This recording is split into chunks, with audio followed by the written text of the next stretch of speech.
हिमालय के चार धाम एक महिमा वर्णन श्रृंखला में आइए आज बात करते हैं यमुनोत्री धाम के विषय में।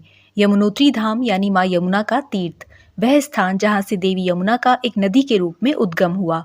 हमारी सनातन संस्कृति में नदियों को आदि शक्ति माँ का ही पवित्र रूप समझा जाता है। यमुना नदी हमारी संस्कृति की पवित्र नदियों में से एक है।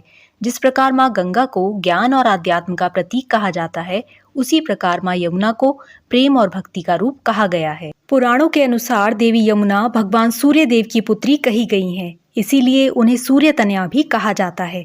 और इसी कारण यमदेव, शनिदेव, वैवस्वत मनु, ताप्ती और भद्रा, जो सभी सूर्य देव की संतान हैं, देवी यमुना के भाई बहन कहे जाते हैं।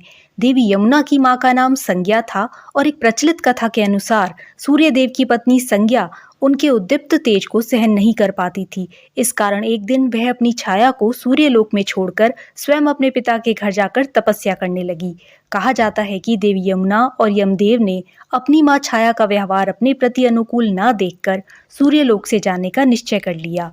यमदेव यमपुरी का निर्माण कर वहां रहने लगे और देवी यमुना गोलोक चली गई। धरती पर देवी यमुना के अवतरण के विषय में कहा जाता है कि ऋषि जैमिनी ने लोक कल्याण हेतु देवी यमुना की स्तुति की। उनकी तपस्या से प्रसन्न होकर देवी यमुना नदी के रूप में इस धरती पर अवतरित हुई। यमुनोत्री धाम के पास स्थित कालिंद पर्वत माँ यमुना का उद्गम स्थल है। कालिंद पर्वत पर स्थित बर्फ की झील और हिमनद ही यमुना जी का वास्तविक स्रोत है, इसीलिए इन्हें कालिंदी भी कहा जाता है। यमुनोत्री का वर्णन कई पौराणिक ग्रंथों में किया गया है। केदार खंड में यमुना के अवतरण का विशेष रूप से उल्लेख मिलता है।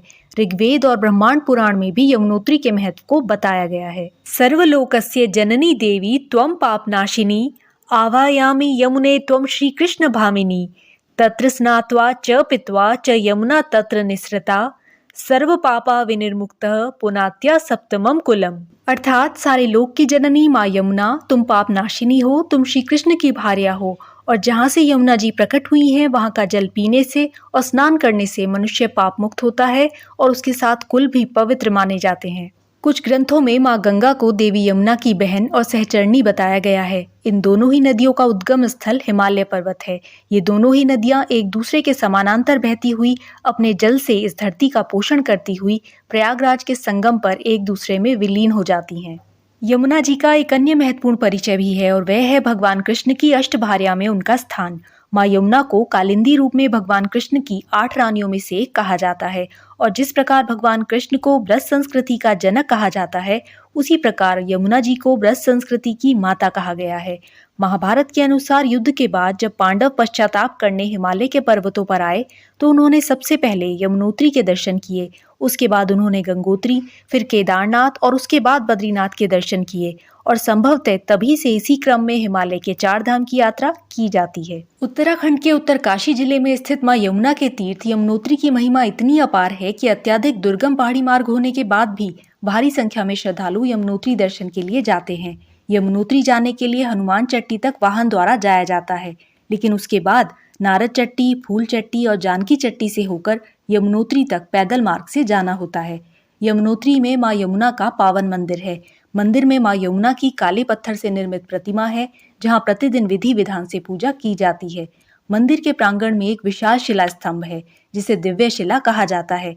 ऐसी मान्यता है कि इसी शिला पर बैठकर माँ यमुना ने अपने पिता सूर्यदेव की तपस्या की थी। उनकी तपस्या से प्रसन्न होकर भगवान सूर्यदेव ने उन्हें दर्शन दिए और एक तप्त कुंड के रूप में अपना आशीर्वाद सदा के लिए माँ यमुना को दे दिया। इस तप्त कुंड को सूर्य कुंड के नाम से भी जाना जाता है। वैसे तो यमुनोत्री और गढ़वाल क्षेत्र में और भी कई गर्म पानी के स्रोत हैं, परंतु उन सब में यमुनोत्री के सूर्य कुंड को सबसे अधिक गर्म बताया जाता है और इस कुंड से निकलने वाली ओम की ध्वनि इसे अन्य सभी जल स्रोतों से विशिष्ट बना देती है। सूर्य कुंड के पास ही गौरी कुंड है, जिसमें सूर्य कुंड से निकलने वाले गर्म पानी की एक धारा को प्रवाहित किया गया है। यह आकार में भी बड़ा है और इसका तापमान सूर्य कुंड की तुलना में बहुत कम है और इसीलिए यमुनोत्री आने वाले श्रद्धालु गौरी कुंड में ही स्नान करते हैं। यमुनोत्री से 14 किलोमीटर दूर सप्तऋषि कुंड स्थित है। कहा जाता है कि इस कुंड के पास सप्तऋषियों ने तपस्या की थी, इसीलिए इसे सप्तऋषि कुंड कहा जाता है। मान्यताओं के अनुसार इस कुंड में स्नान करना बहुत ही विशिष्ट समझा जाता है, लेकिन यमुनोत्री से सप्तऋषि कुंड तक का मार्ग बहुत ही दुर्गम पहाड़ी मार्ग है। यमुनोत्री के पास खरसाली नामक स्थान पर यमुना जी के भाई शनिदेव का बहुत ही प्राचीन मंदिर है। कहा जाता है कि जो व्यक्ति यमुनोत्री आकर यमुना जी के जल में स्नान करते हैं और फिर खरसाली जाकर शनिदेव के दर्शन करते हैं तो उनके सभी कष्ट दूर हो जाते हैं। ऐसा भी कहा जाता है कि रक्षाबंधन और भाई दूज के दिन यमुना जी के दर्शन करने और उनके जल में स्नान करने का बड़ा महत्व है। मान्यताओं के अनुसार इस दिन यमदेव अपनी बहन यमुना जी से मिलने आते हैं और जो व्यक्ति यमुनोत्री दर्शन के लिए आता है उसे यमराज कभी दंड नहीं देते और वह यमराज के दंड से मुक्त हो जाता है। यमुनोत्री धाम के कपाट वैशाख मास में अक्षय तृतीया को खोले जाते हैं और कार्तिक मास में भाई दूज के बाद बंद कर दिए जाते हैं।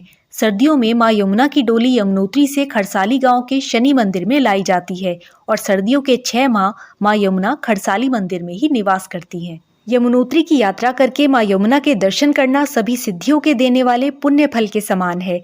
जो व्यक्ति हिमालय के 4 धाम की यात्रा यमुनोत्री धाम के दर्शन से आरंभ करने जा रहे हैं, उन सभी की यात्रा शुभ और मंगलमय हो, इसी मनोकामना के साथ धन्यवाद।